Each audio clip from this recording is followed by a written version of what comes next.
Donald Trump की सत्ता में वापसी हो चुकी है। उन्होंने राष्ट्रपति पद की शपथ ले ली है और सत्ता संभालते ही अपने पुराने अंदाज में धड़ाधड़ फैसले लेने शुरू कर दिए हैं। जो पॉलिसीज उन्होंने अपनी पहली प्रेसिडेंसी में लागू की थी, उनमें से एक सबसे कंट्रोवर्शियल पॉलिसी फिर से वापस आ चुकी है, इलीगल इमिग्रेंट्स का मास डिपोर्टेशन।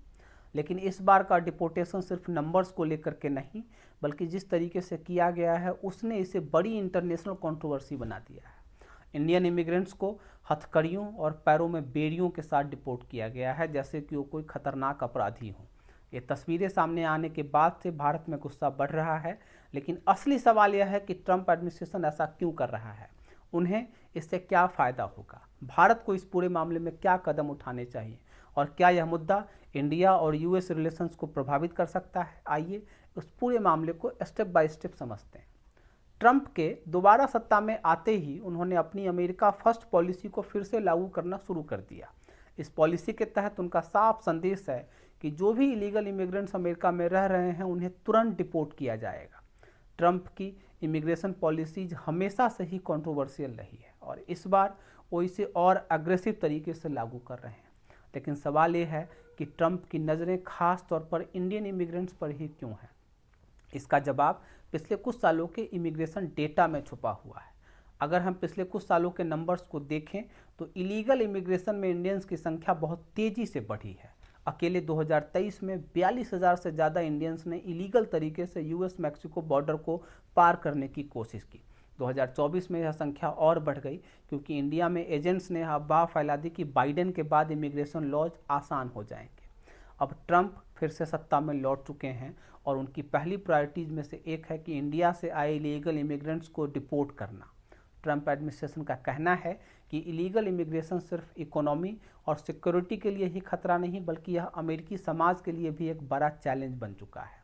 अब क्योंकि ट्रंप इमिग्रेशन लॉज को और सख्त कर रहे हैं, तो उनका सबसे पहला टारगेट वो कंट्रीज़ हैं जहां से इलीगल इमिग्रेंट्स की संख्या लगातार बढ़ रही है और इंडिया उनमें से एक है। लेकिन सिर्फ डिपोर्टेशन की बात नहीं है, असली विवाद तो इस बात को लेकर के है कि किस तरीके से डिपोर्टेशन किया गया है। डिपोर्टेशन एक लीगल प्रोसेस है, लेकिन इस बार जो हुआ है वह स्टैंडर्ड प्रोसेस से बहुत ही अलग है। इंडियन इमिग्रेंट्स को मेटल के सैकल्स और हैंडकफ्स पहना करके डिपोर्ट किया गया है। एयरपोर्ट पर उन्हें क्रिमिनल्स की तरह रखा गया, जैसे कि वो कोई खतरनाक अपराधी हों। इनमें से कई लोगों ने बताया अमृतसर आने के बाद कि उनके साथ बदसलूकी की गई है, उनके बेसिक ह्यूमन राइट्स का उल्लंघन किया गया है। ट्रंप एडमिनिस्ट्रेशन का कहना है कि यह स्टैंडर्ड सिक्योरिटी प्रोसीजर है, लेकिन सवाल ये है कि क्या वीज़ा रूल तोड़ने वाले लोगों को हार्डकोर क्रिमिनल की तरह ट्रीट करना सही है। अब सवाल यह उठता है कि क्या इस पूरे मुद्दे पे इंडिया यूएस रिलेशंस पर कोई असर पड़ेगा। इंडिया और यूनाइटेड स्टेट्स के रिलेशन पिछले कुछ सालों से काफ़ी अच्छे रहे हैं। अमेरिका को चाइना को काउंटर करने के लिए एक स्ट्रॉन्ग एशियन पार्टनर की ज़रूरत है और इसी वजह से उसने इंडिया के साथ ट्रेड, डिफेंस, टेक्नोलॉजी कोलैबोरेशंस को मजबूत किया है। लेकिन ट्रंप की वापसी से रिलेशनशिप और ज़्यादा कॉम्प्लिकेटेड हो सकती है। ट्रंप का अप्रोच हमेशा से ही ट्रांजैक्शनल रहा है। उनके लिए हर international relationship give and take पे बेस्ड होती है।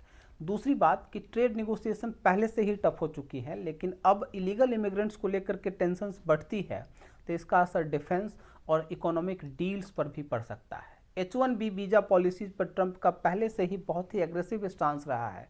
अगर इंडिया इस मुद्दे पर रिएक्ट करता है तो ट्रंप H1B वीज़ा पर और रेस्ट्रिक्शंस लगा सकते हैं, जिससे कि इंडियन प्रोफेशनल्स को नुकसान होगा।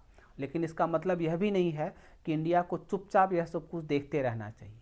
अब सवाल उठता है कि भारत को क्या करना चाहिए। इंडिया को इस इशू को 3 लेवल पे हैंडल करना होगा। सबसे पहला डिप्लोमेटिक, दूसरा स्ट्रेटेजिक और तीसरा डोमेस्टिक।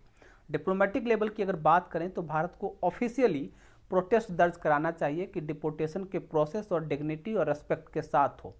अमेरिका से डिमांड करनी चाहिए कि फ्यूचर डिपोर्टेशंस में प्रॉपर ह्यूमन राइट्स स्टैंडर्ड्स को मेंटेन किया जाए।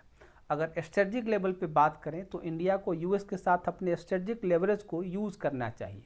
अगर अमेरिका को इंडिया की ज़रूरत है, चाहे वो डिफेंस हो, ट्रेड में हो या चाइना को बैलेंस करने के लिए हो, तो इंडिया को अपनी टर्म्स निगोशिएट करनी चाहिए।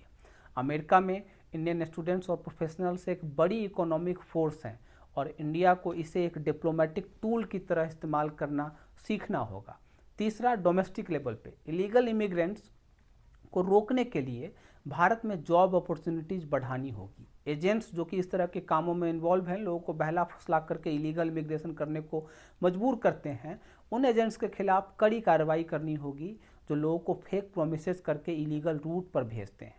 सरकार को पब्लिक अवेयरनेस कैंपेन चलाने चाहिए ताकि लोग इलीगल तरीके से विदेश में जाने के खतरों को बहुत अच्छे से समझ सकें। अब सवाल ये उठता है कि इंडिया इन स्टेप्स को इम्प्लीमेंट करेगा या सिर्फ एक छोटा सा स्टेटमेंट देकर के रह जाएगा, या हमारे विदेश मंत्री केवल संसद में एक बयान देकर के रह जाएंगे कि डिपोर्टेशन पहले भी होते रहे हैं। ट्रंप एडमिनिस्ट्रेशन का डिपोर्टेशन कैंपेन सिर्फ इलीगल इमिग्रेंट्स को निकालने के लिए नहीं, बल्कि एक स्ट्रॉन्ग पॉलिटिकल मैसेज देने के लिए भी है। इंडिया की अगर बात करें तो इंडिया के लिए सिर्फ एक डिप्लोमेटिक क्राइसिस नहीं है, बल्कि एक टेस्ट है कि वो अपनी ग्लोबल पावर को कैसे यूज़ करता है। अब आने वाले हफ्तों में हमें यह देखना होगा कि क्या इंडिया अपनी ग्लोबल स्टैंडिंग को लेवरेज करता है या सिर्फ सॉफ्ट डिप्लोमेसी अपनाता है।